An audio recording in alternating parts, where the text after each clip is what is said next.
label Ninja Tune was founded by the cold cut makers Matt Black and Jonathan Moore in 1991 and quickly attracted attention due to its extraordinary sound. No one here wants to be pinned down to a certain style. The label is seen as innovative and ever surprising. The visual aspect is extremely important to the Ninjas. Numerous videos with a mainly uncommercial artistic direction prove this and were immortalized, for instance, on their retrospective DVD Zen TV. It's time to visit the Ninja Tune HQ in London.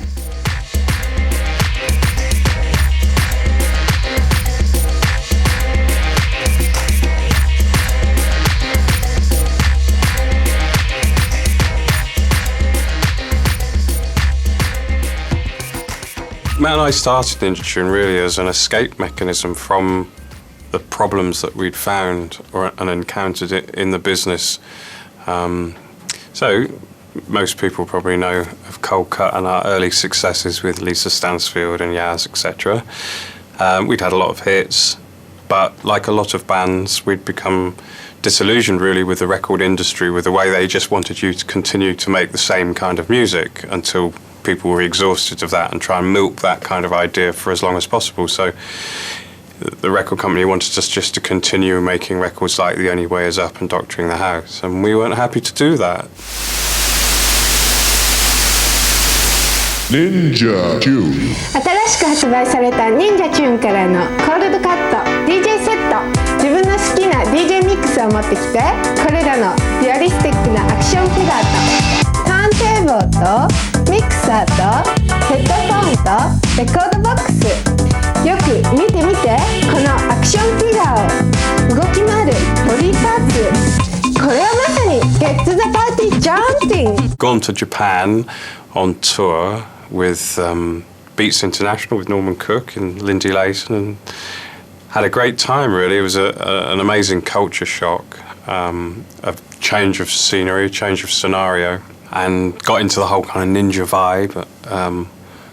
Matt and I felt that we had an empathy, I suppose you could say, with the ninja philosophy, and that they reminded us, their history reminded us of the kind of things that we did and how that we were underground, and that, you know, in many respects you should sort of try and remain true to your roots and be here, be there, secretive, you know, cloak and dagger, smoke and mirrors, the whole vibe really. And I saw an old ninja program on the television in the hotel one night and was really into it, and with the sound down because obviously couldn't understand Japanese. And it's interesting actually. Good tip for anybody: if you watch things, turn the sound down on television sometimes or on a film, and you can really see the gaps and see how things are made. And I just thought, yeah, that's us, we're ninjas. And Matt found this cut out and keep how to be ninja guide, and we just got very enthused, and we came back to London and decided to start a record label, decided to call it Ninja Tune.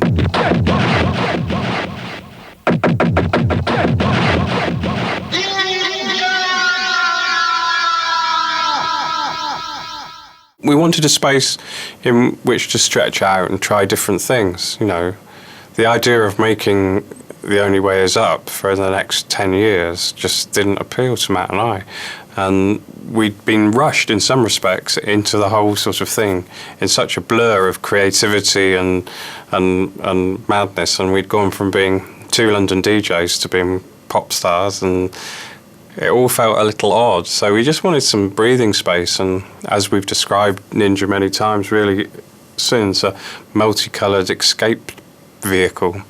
You know, it's something about experimentation that we've always loved and always enjoyed. The rabbit, the monkey, blue hard, blue slick, blue slow, blue quick, blue cool, blue hot, everything I am, everything I'm not. Over the 15 years or so of Ninja's existence, there's been a massive change in the way that music's bought and sold and the way that music's consumed.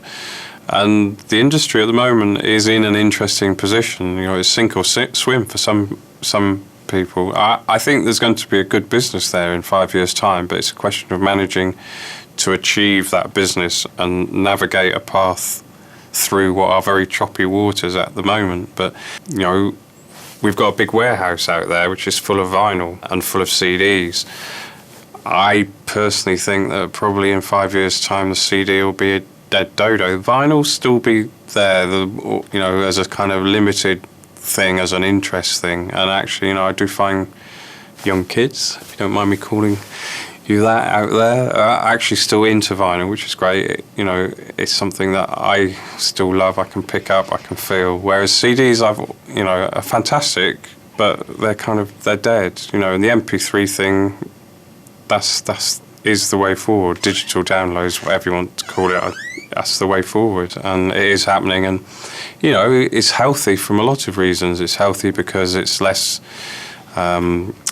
plastic, less oil-based product on the environment. Or well, I don't know. There's an argument there, but you know, we've shifted that responsibility onto the computer manufacturers rather than us having to deal with it. And I can see our warehouse out there being converted into some other use, really, because we won't need to store all of those CDs, you know, and we won't need a lot of the distribution mechanisms that we've had in the past. Television incision on the frontal lobe, capitalism on my control. You know, Big Brother ain't a TV show, it's how we roll with what they know.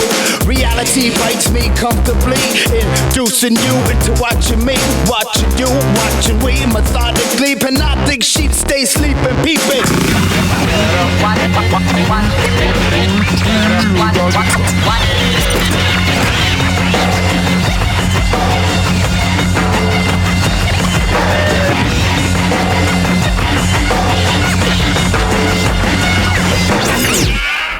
Well, you've just inspired me to hire a DJ. So thank you. The sound of Ninja Tune today, it is all about progressive music, you know, trying to look for things that are new, exciting, and still have those same qualities and same aesthetic that we've been doing since day one, which is something different, something exciting, cutting edge, and representing the art form that is music and doing it independently.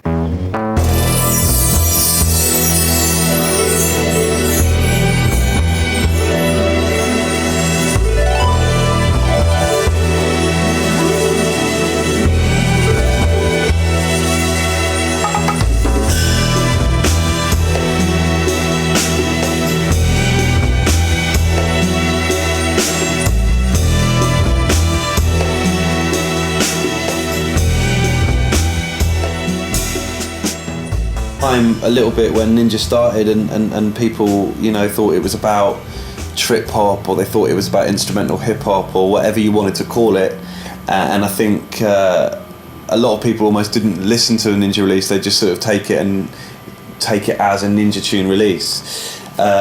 Whereas now, if you actually look into the music, you know, you look at the cinematic orchestra and you have beautiful orchestral, rich, lush music and quite deep music. And then you listen to, say, for example, the 0dB record, and you have a full-on house music record. We have a new act called The Chemists that are sort of rock, drum and bass. You know, we have Bonobo, which again is that sort of cinematic soundtrack sort of music. So stylistically and, you know, genre-wise, it is all about representing all styles. And I think, you know, we have a brand new label called Counter Records now, where we have, for want of a better phrase, indie rock. You know, it's full-on sort of punk, rock, indie music. So I think the only guard or measure that you could put up to Ninja Tune music is just good quality. You know, that's it. And the same goes for what we do on Big Dada, Ninja Tune and Counter Records. The three labels are all about quality, whatever it may be.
be a Ninja artist, I guess you've got to have something different, a unique sound, something that's just going to blow our minds, you know, whether we're sitting in the office listening to a demo and going, what the fuck is, you know, that's amazing, or whether we go to a gig and we see someone and we're like, okay, we have to sign you, that's it.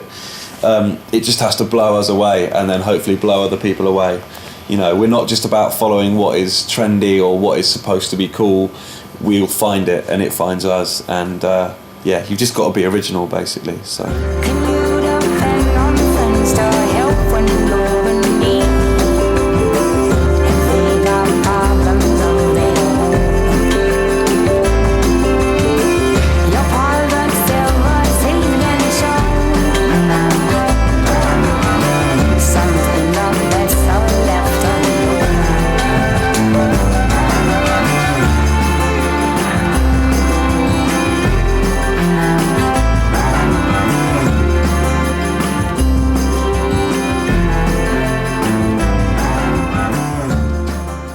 We're still in many ways kind of a boutique label, and we're about art essentially.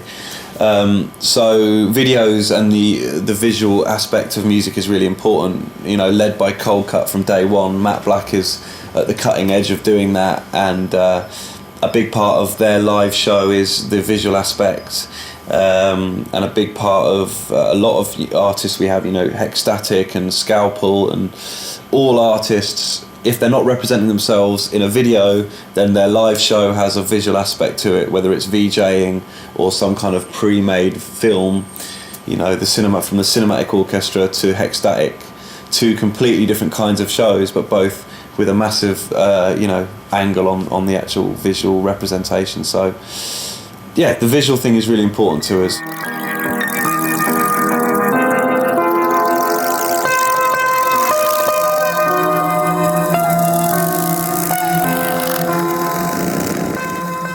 Big Dada, a sister label of Ninja Tune, stands for high-quality, often electronically influenced hip-hop sound. With Roots Maneuver, the label managed to climb to the first ranks of the British charts. Hence, they prove that sophisticated sound can also have chart potential. Little impressed by the success, Big Dada continues to fight in the first row when it comes to releasing innovative black music. Spank rock, Thai, or TTC, Big Dada artists always sound progressive and simply different.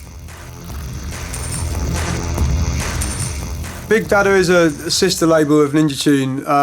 It was set up by a guy called Will Ashen 10 years ago this year. He was one of the UK's foremost hip-hop writers and journalists. I think his vision for the label was to release artful black music from the UK and, well, actually internationally, and make sure we were releasing sometimes avant-garde records, but always records that were worthwhile artistically, but well packaged into the biggest audience possible, and to do it in the most professional way possible. And he did that for 8 years and still does it now with artists like Roots Maneuver, Thai, Spank Rock, New Flesh, Diplo, Infinite Lives, and a whole host of other ones, TTC from France. And then he wrote a novel on his palm top computer on the way to and from the office, and it was picked up by Faber, which is a big publisher you're probably aware of. So he still does the A&R, comes in and does the A&R, but he's a full-time novelist, and he hired me as the label manager a couple of years ago. En amitié, tu as l'exclusivité. Je suis un mec entier. Quand le courant passe, j'aime. Pas j'aime. Pas j'aime. Pas j'aime.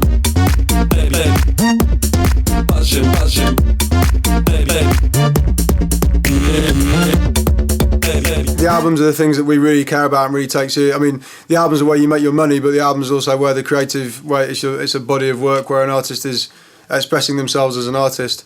You know, singles are kind of, I mean, singles are important, but because they promote records, but it's the albums that really, it's putting out good albums that's really important to us, and I think to most labels.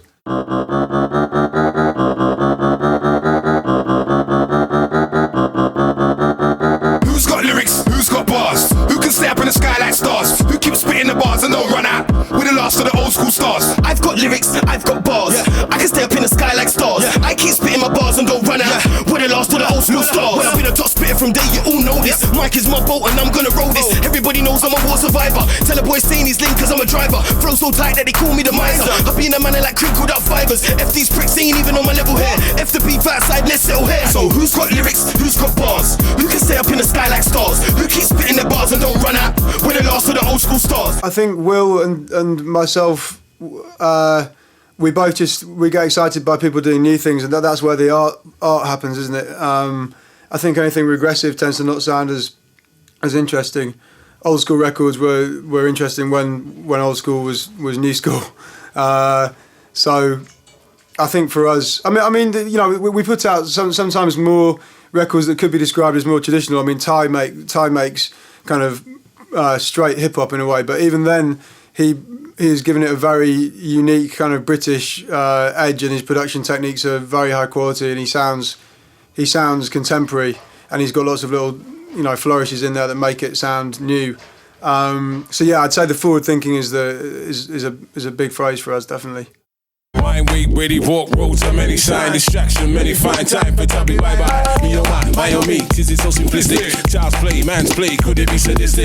Headspace locked to them plastic gods, it's too much. It's too many reasons to keep deceiving and keep it believing in the oobla rah-rah, the slogan is the crocodile pain, the crocodile tears. You don't really need that brand new nose, and you don't really need slave shoes and slave clothes, but we're far too busy to keep our mind privy to the blessed of the man and the grammar, the old steeds. To receive and reach a cold breeze. All that we need is to plant the good seed. Something to live for, something to believe. British hip hop comes far more from a kind of reggae background a lot of the time, and there's a lot of dub influence, and with people like Roots Maneuver, you know, most of the black population of the UK is Afro-Caribbean, which is you know, a sort of distinct culture to African American in a way. So that changes the sound and the influences on the sound. Hip hop has in general has adopted electronic sounds, especially in the last few years. Again with people like the Neptunes and Timbaland moving away from samples. And I think it's just for the smaller producers and smaller artists, and even for bigger artists on a label, it's just the sounds that are available to you. You know, you can start making music on a computer and a synth and you know, samplers, and kind of trying to move away from just sampling a loop. You'll always start to use electronic sounds and electronic synths and electronic instruments. I think it's just a natural evolution, and it's what's at hand a lot of the time, and ways to try and make things sound a bit newer and experiment with things. On the rawness, I think we've both got a healthy appreciation for sort of a punk aesthetic and kind of punk attitude. That probably reflects in a lot of the music that that Will's signed and we've released.